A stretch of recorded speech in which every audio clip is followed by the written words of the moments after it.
Yesus dalam konsep kenosis, saudaraku, dia membatasi dirinya, dia mengosongkan dirinya supaya bisa bertemu dengan manusia yang terbatas, manusia yang sebenarnya sudah kosong, saudaraku, sudah hampa, tetapi saudara, Yesus datang untuk bertemu. Selamat pagi Bapak Ibu Saudara yang dikasihi Kristus. Pagi ini kita akan mendengarkan firman Tuhan dengan satu tema, kenosis. Kenosis berarti membatasi diri, mengosongkan dirinya. Saudara, mari kita melihat itu di konsep Alkitab atau di kebenaran firman Tuhan dari Filipi pasal 2 ayat 5 sampai ayat 10. Demikian firman Tuhan.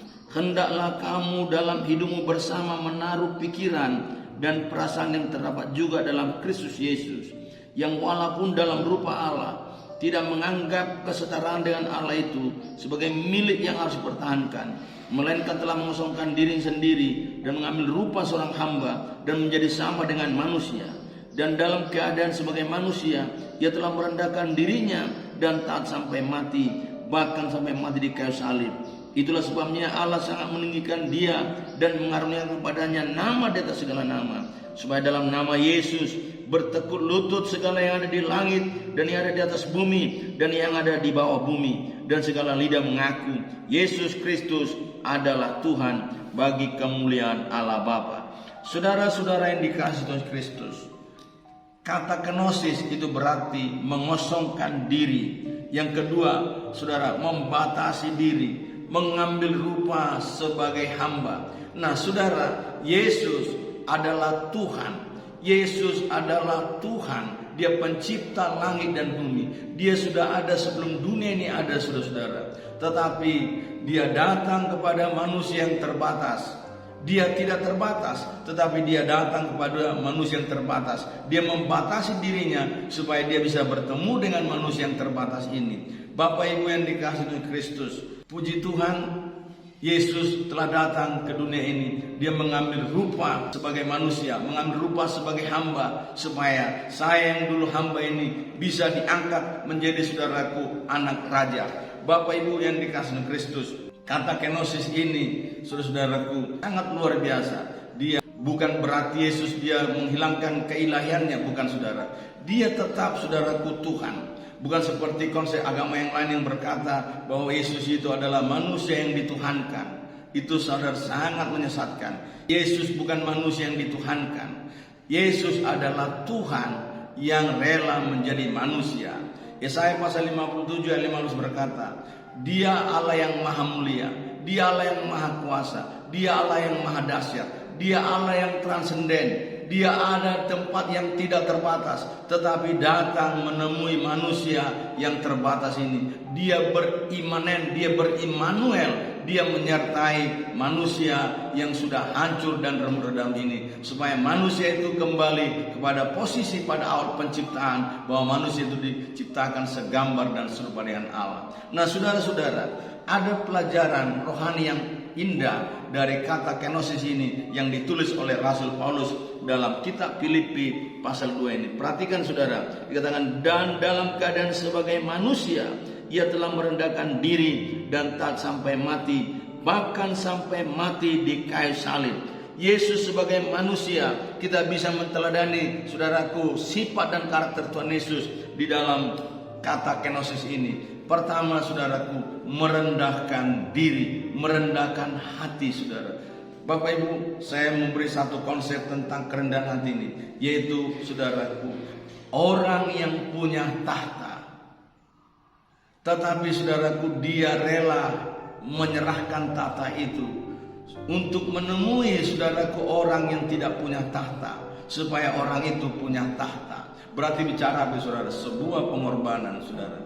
Yesus yang punya tahta, dia ada di sorga, saudaraku, datang kepada manusia yang tidak punya tahta, datang kepada saya dan saudara yang tidak punya tahta ini, supaya, saudaraku, saya memiliki tahta, saya memiliki kemuliaan yang Tuhan siapkan bagi saya dan bagi saudara. Saudaraku, sedangkan orang sombong adalah orang yang tidak punya tahta, tapi dia ingin merebut tahta, saudara. Ini sebuah ambisi, saudara. Dia ingin berkata, aku hendak, aku hendak, aku hendak. Saudara, mari kita melihat itu yang ditulis oleh Kitab Yesaya pasal 14 ayat 12. Bagaimana Lucifer selalu berkata, aku hendak, aku hendak. Saudara, wah engkau sudah jatuh dari langit, hai bintang timur putra fajar. Engkau sudah dipecahkan dan jatuh ke bumi, hai yang mengalahkan bangsa-bangsa. Engkau yang tadinya berkata dalam hatimu, aku hendak naik ke langit, aku hendak mendirikan tahtaku mengatasi bintang-bintang Allah, dan aku hendak duduk di atas bukit pertemuan jauh di sebelah utara. Aku hendak naik mengatasi ketinggian awan-awan, hendak menyamai yang maha tinggi. Perhatikan saudara-saudaraku, orang yang sombong, orang yang ingin saudaraku menyamai yang maha tinggi, menyamai Tuhan yang punya tahta, tapi dia tidak sanggup, saudara.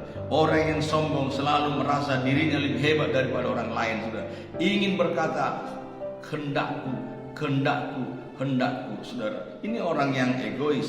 Waktu Yesus, saudaraku, berdoa, saudaraku, di Taman Getsemani, dia berkata, Bapa, kalau boleh lalukanlah cawan ini daripadaku, tetapi jangan kehendakku yang jadi, kehendakmu lah yang jadi. Jadi saudara, orang yang rendah hati adalah orang, saudaraku, yang menyerahkan kehendaknya kepada kehendak Bapa di surga, bukan mempertahankan kehendaknya.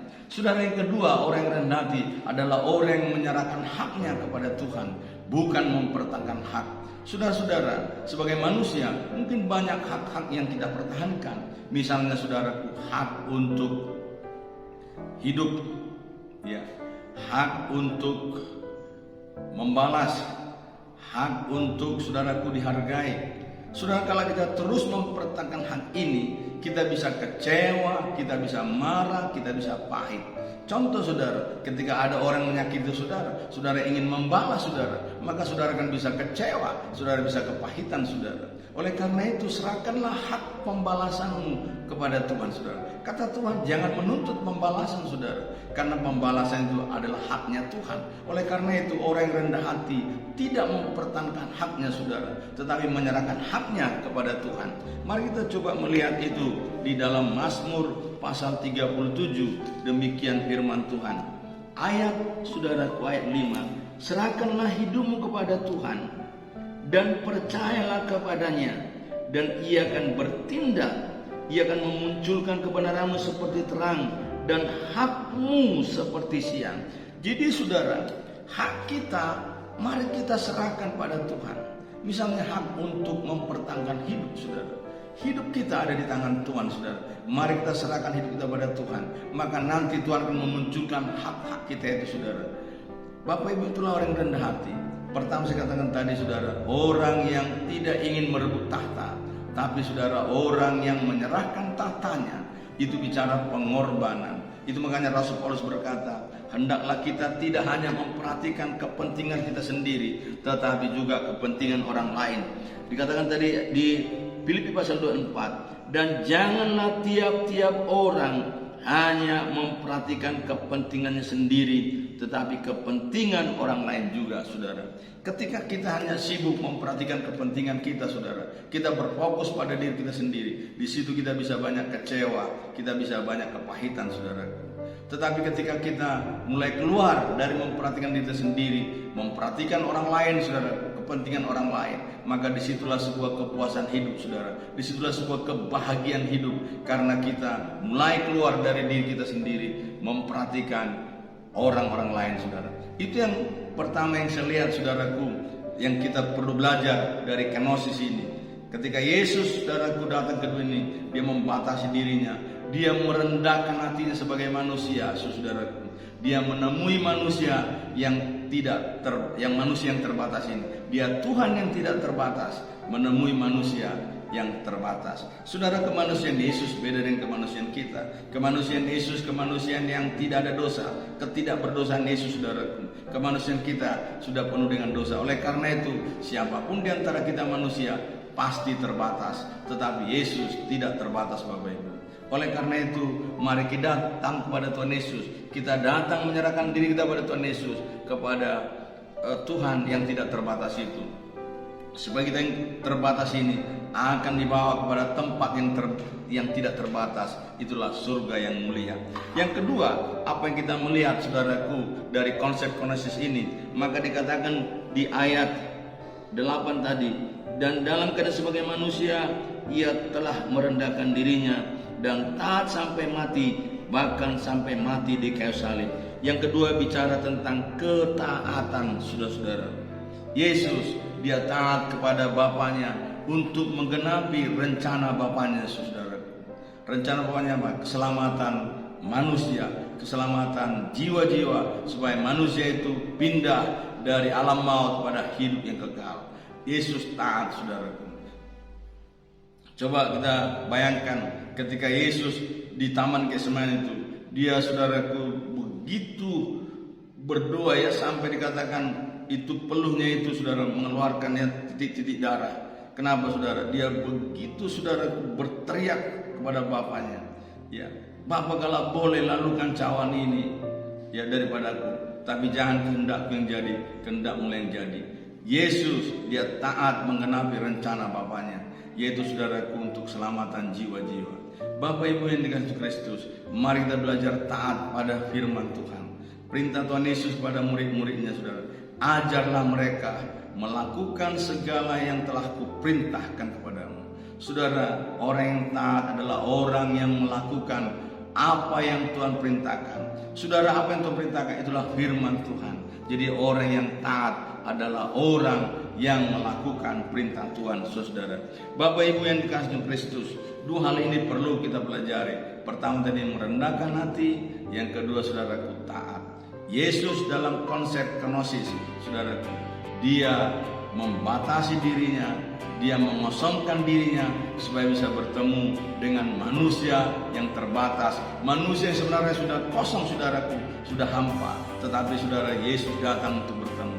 Bapak Ibu, konsep ini harus kita tangkap sebagai orang-orang Kristen, orang percaya pada Tuhan Yesus. Mulai belajar, saudaraku, untuk, saudaraku, mengosongkan diri, tidak mempertahankan hak, tapi menyerahkan hak kepada Tuhan. Saudara, tidak, saudaraku, ingin merebut tahta, tapi menyerahkan tahta itu, saudaraku, supaya kita memiliki tahta. Bapak Ibu yang dikasihi Kristus, ini yang disampaikan kepada kita di pagi hari ini, saudara. Mari kita datang kepada Tuhan, dan akhirnya nanti berkat yang diberikan kepada Yesus, saudaraku, dikatakan begini, supaya dalam nama Yesus bertekuk lutut segala yang ada di langit dan yang ada di atas bumi dan yang ada di bawah bumi, dan segala lidah mengaku Yesus Kristus adalah Tuhan, bagi kemuliaan Allah Bapa. Saudara-saudara, berkat yang diterima oleh orang-orang, saudara, yang merendahkan hati dan taat, saudaraku, kepada firman Tuhan, seperti Yesus yang taat pada Bapaknya sampai mati di kayu salib, saudara, untuk menebus kita dari dosa dan berkutuk hukum Taurat, saudara. Berkatnya apa? Dia ditinggikan. Jadi konsep yang kita miliki, kalau kita ingin ditinggikan Bapa di surga, mari kita merendahkan hati, saudara. Mari kita membatasi dan mengosongkan diri kita, saudara. Bukan berarti, saudaraku, kita tidak berbuat apa enggak, tetapi itu artinya kita datang merendahkan hati di kaki Tuhan. Maka, saudara, Yesus akan meninggikan kita. Datanglah pada Tuhan Yesus, milikilah konsep kenosis ini, saudara. Pasti Tuhan akan meninggikan kita, memuliakan kita, dan Tuhan akan mengangkat hidup kita. Tuhan Yesus memberkati kita. Puji Tuhan, haleluya, amin.